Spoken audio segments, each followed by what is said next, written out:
home this week and the opportunity for the home members and fans to get out there and support Josh Papali'i after his 300th last week. Yeah, it was a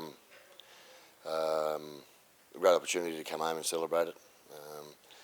Having his 301st now, so we'll present him the ball and celebrate the fact that he's one in very few that have reached such a milestone. Not the result you guys were after on the weekend, but again, the effort and the performance is, showing the signs of all the things that you want to see with this football team. Yeah, we need the 2 points, obviously, Ben, but the performance was, I think, probably even better than the week before when we played and beat South.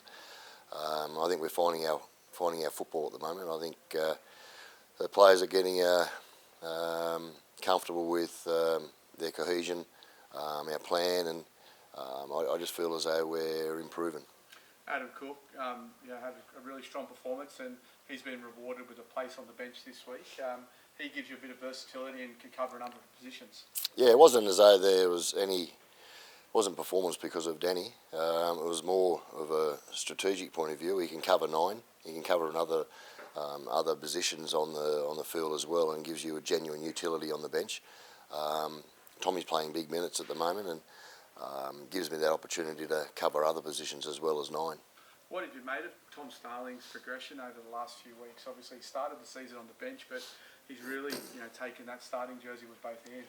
Well, he got an opportunity a couple of weeks ago and hasn't let that opportunity go, and it makes it hard for Danny. But that's what you need in a squad of 30 players. You need competition for positions, and you need a depth of talent.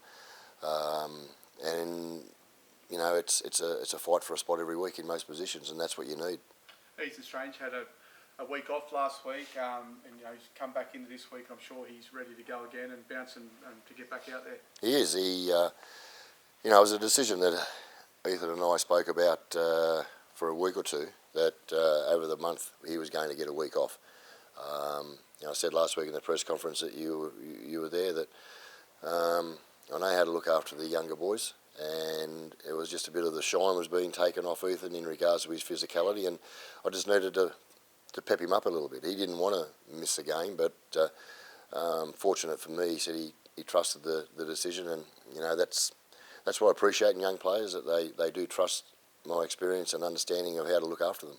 I suppose the proof's there. You look at guys that are in the team at the moment, over their development, the ways that they've come into the team. Not many of them have played, every game year on year. They've all been progressing and given the opportunity to build into their careers.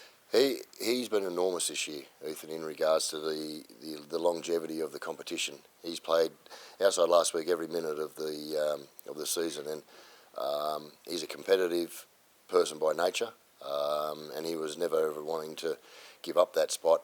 But I knew for the back end of the season, if we're going to be a threat, we need people fresh and healthy, and I was planning on giving it to him now rather than later, so we can build some continuity going into the back end of the season, and hopefully win enough games of football to by being in the playoffs. One of the best wins of the season was against Manly earlier in the year. Do you take much out of that performance heading into this one? Oh, a little bit.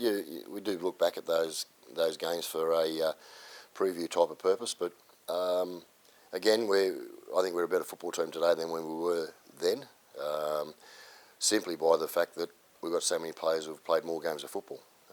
Players in certain positions or important positions are getting a handful of games now that they didn't have then. Disappointing news for Zach Hosking, obviously out for the season with that shoulder, but decision's been made for him to have the surgery now and be ready to go for next year. Yeah, Zach, also Adrian Trevelyan. We've made a decision there for him to get his shoulder done too, and it's sad. He's a young boy. Adrian's a young boy who's had 3 horrific injuries over the last 3 or 4 years, and he's a very talented football player. He's a guy who'll play NRL. I only just had a conversation with him this morning, and I said, mate, these situations are very hard for a young player, but he will still play NRL. Whether it's 24, 25-year-old, Adrian Trevelyan will be a hooker in the NRL one day. Zach Hosking, he's a younger NRL player as well, and he's had a really difficult year with this shoulder problem, and this is a new issue. So we've made the decision to get in and get the whole series of injuries in the shoulder fixed and repaired. So he'll be back in 2025 fresh and healthy, and hopefully has a little bit more luck. Crowd shaping up to be a big one, obviously, out there to celebrate Josh's milestone. But 4 games of football for the first time at GIO Stadium. You've got flag, you've got cup post NRL, but also the first chance to see the NRLW team playing before the NRL team. And I'm sure that you're encouraging people to get there nice and early and get behind the team. Yeah, I think you've done a bit of encouraging there. I think they need to get there early if they're going to get their seats and whatnot. It'll be great. It's a first for the club. It's a first for GIO Stadium, I believe. So it should be good weather, and you know, if you're a passionate Raider, passionate league follower, I think it'll be a great day. And finally, one that we've missed there is it's also Forever Green Round. You've got we've got all the old boys. Back. Yeah, no, we've got the old boys coming back. We've got a good contingent turning up, and we'll be able to have a beer and celebrate and tell one another how good we were after our game and watch our New South Wales Cup play. So it's a great concept. I love Old Boys Day, and it's for me. I just love seeing all the older boys that came before us.